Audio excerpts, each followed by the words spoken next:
ఎక్కడున్న వైసీపీ నేతలు నన్ను అడ్డుకుంటామని వస్తున్నారని, అడ్డుకోవాల్సింది నన్ను కాదు, ప్రశ్నించాల్సింది నన్ను కాదు, మీ నాయకుడు వైఎస్ జగన్మోహన్ రెడ్డి అని సీఎం చంద్రబాబు అన్నారు. తాను గిరిజన ప్రాంతాల్లో గిరిజనులు మాత్రమే టీచర్లుగా ఉండాలని జీవో 3 ఇస్తే 2020లో సుప్రీంకోర్టులో సరైన వాదనలు వినిపించకుండా జీవో కొట్టేసేలా చేసింది మీ నాయకుడు కాదా అని సీఎం ప్రశ్నించారు. 4 ఏళ్లు కనీసం ఆ సమస్యపై పట్టించుకున్నాడా అని అన్నారు. ఈ గిరిజనులు తమ వాళ్ల కోసం నేను పోరాడతా, మళ్లీ వాళ్ళ హక్కులు వాళ్ళకు వచ్చేలా నేను చేస్తానని బాబు అన్నారు. ఉద్యోగాలు ఇచ్చిన వ్యక్తి 1/5/11/86లో నందమూరి తారక రామారావు గారు అవునా కాదా తమ్ముళ్ళు అని మిమ్మల్ని అడుగుతున్నా. అది కొన్ని సవాళ్లు ఎదుర్కొంటే రాజ్యాంగబద్ధంగా ఇవ్వచ్చని మళ్ళీ నేను ముఖ్యమంత్రి అయిన వెంటనే దానికి మళ్ళీ నేనే ఒక జీవో ఇచ్చాను. జీవో నెంబర్ 3 10/1/2000లో నేనే జీవోని ఇచ్చా.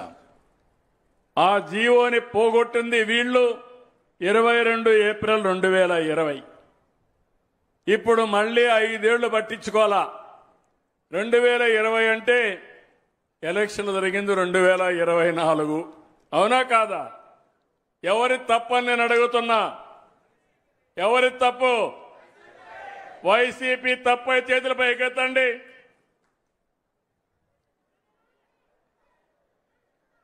ఏమమ్మా? కాబట్టి వైసీపీ నాయకులు ఈ పాడేరుకొచ్చి నేల మీద మీ ముక్కును గీసుకుంటే అప్పుడు బుద్ధి వస్తుంది మీకు. మీ నాయకుడిని అడగండి, ఎందుకు చేయలేకపోయి అడగండి. అడిగేది చేత కాకపోతే మీరైనా క్వశ్చన్ చేయాల్సి వచ్చింది. మీరు అది కూడా చేయకుండా ఇప్పుడు నన్ను అడగడానికి మీకు ఎలాంటి అర్హత లేదు.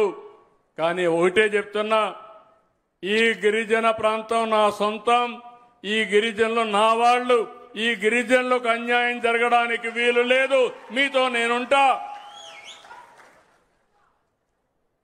వాళ్ళు అనుకుంటున్నారు బాబాయిని చంపి వేరే వాళ్ళపైన నేరం వేసినట్టు తప్పు చేసి నా మీద నేరం వేయాలనుకుంటున్నారు. నేను చాలా మొండి. వాళ్ళు అంటున్నారు ఇప్పుడు వచ్చి నన్నేదో ప్రశ్నిస్తారంట. నన్ను కాదు మీరు ప్రశ్నించేది, మిమ్మల్ని నేను ప్రశ్నిస్తున్నా. సమాధానం చెప్పమంటున్నా. గిరిజన ప్రాంతంలో ఉద్యోగాలు ఇచ్చిన వ్యక్తి 1